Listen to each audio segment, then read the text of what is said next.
Blanca cu Gloria Z pentru Sport Horse și Petrescu Ioana cu Arniec tot pentru Sport Horse.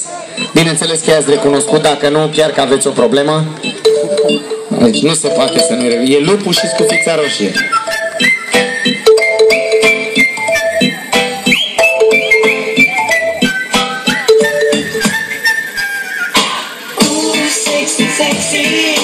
Mergem la pădure, sexy, sexy, după face mure. Sexy, sexy, mergem la Scufița. Sexy, sexy, fetei în rochița. V-am lăsat să ascultați câteva versuri extraordinar de sensibile, de o calitate excepțională a acestei melodii, extraordinar de frumoase, de suflet, este versul de inteligență remarcabilă pe care Eminescu ar fi gelos.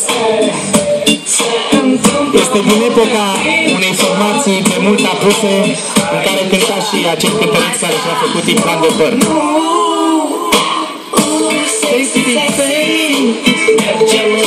Nu plecați, că să vă scoateți elementele din cap și vă puneți tocile. Vezi tu că deja, gata, iertați-mă. Putem să dăm startul, dați mai încet melodia, că e prea frumoasă și nu mai putem să o ascultăm. Ne vine rău. S-a dat plecarea pentru Scufița.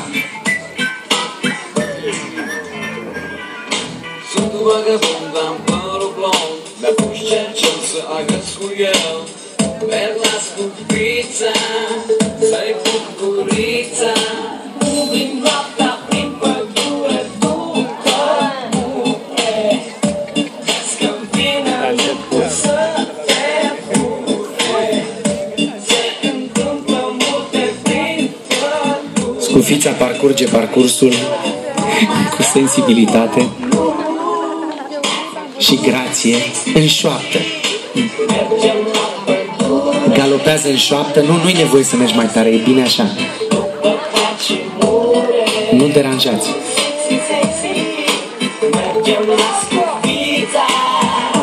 Cred că merită aplauze acum că intră. Și intră lupul.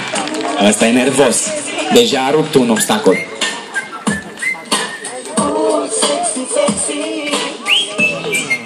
Lupule, ce gură mare ai! Ușor să nu muși din zid.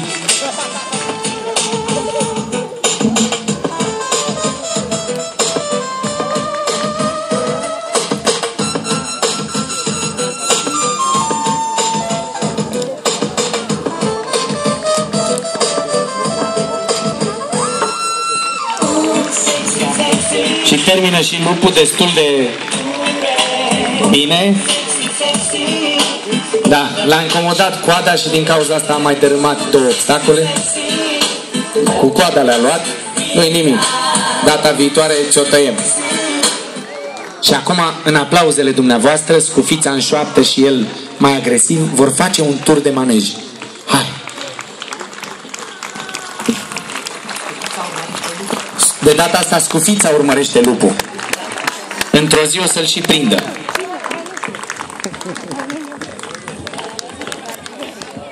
Hai, hai, aplaudați-i, măcar în șoaptă.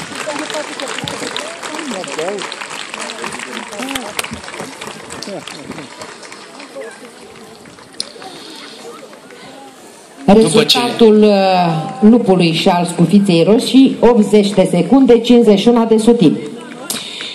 Ne pregătim de un alt moment special al acestei probe. Bucur Ionel cu Casius și bucur Adelina cu Impact pentru CSM Sibiu. Ei sunt tată și fiu, dar în această seară vor fi pentru noi Barbie și Ken. Dă-i cu muzică!